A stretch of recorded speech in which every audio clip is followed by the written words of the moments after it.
All right, so this is the Fantasy Sports Boss with another crisis point video. Mike Evans, the ace wideout for the Tampa Bay Buccaneers, is certainly testing the patience of his fantasy football owners. Before I go any further, make sure you hit the subscribe, hit the notification button. In terms of Evans, in particular, the last 3 weeks have been very underwhelming when it comes to his production.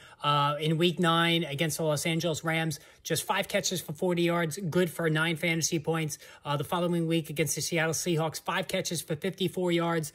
10 fantasy points. And then, of course, the low light against the Cleveland Browns here this past Sunday.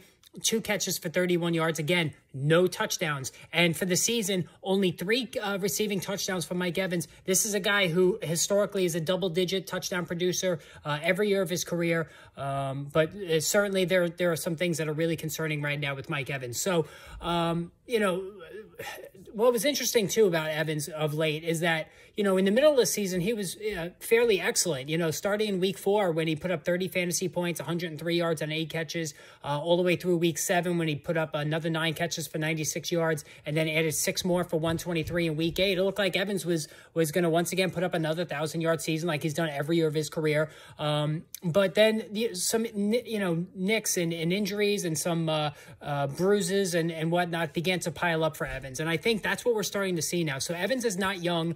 You know, he's a little bit older of a receiver, and we saw with Keenan Allen, I believe they're the same age. Keenan Allen has dealt with soft tissue injuries throughout the course of the season, the wear and tear, and maybe we're starting to see the wear and tear from Mike Evans, who has been very durable throughout his career, plays through injuries. I give him a lot of credit for that, and he has done so this season, but he's beat up. He's got, you know, injuries or health issues throughout his body, up and down his body.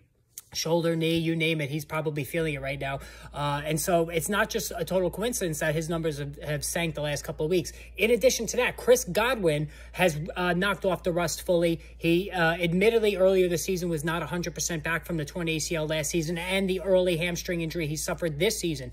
The last 3 weeks, Godwin has been a PPR cheat code, just like he was down the stretch last season, right before the ACL disaster struck. So I think, you know, Godwin certainly is now ascending to the top wide receiver target spot for the Bucs. And the third reason that not to be overlooked is the rampant injuries and underperformance of the Tampa Bay offensive line. And now Tristan Wirfs is just the latest example. He goes down against the Browns. He's going to be out for a couple of weeks. With all of the changes, you know, on the Tampa Bay line, the poor protection, Brady does not have the time to throw down the field where Evans makes his big plays. Evans is a deep ball guy. He's a big play guy.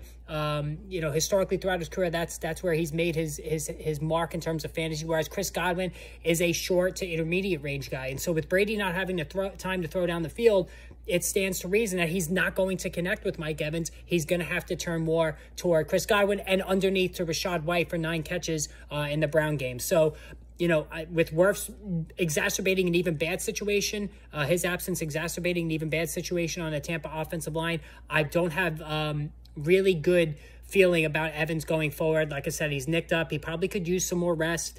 The bye week, you know, hopefully it helped a little bit, but he just looks a little step slow to me. And again, a guy that was not built on speed, maybe now the age is starting to catch up to him. So, you know, certainly the numbers are looking that way. All right, hit the subscribe, hit the notification button. Live stream tonight. Probably going to be around, you know, 6:30, 6:45, a little bit later tonight. You know, we're going to go over through the waiver wire period. There's a lot of running backs worth discussing about the waivers. Who do I prioritize over the others? I will tell you later.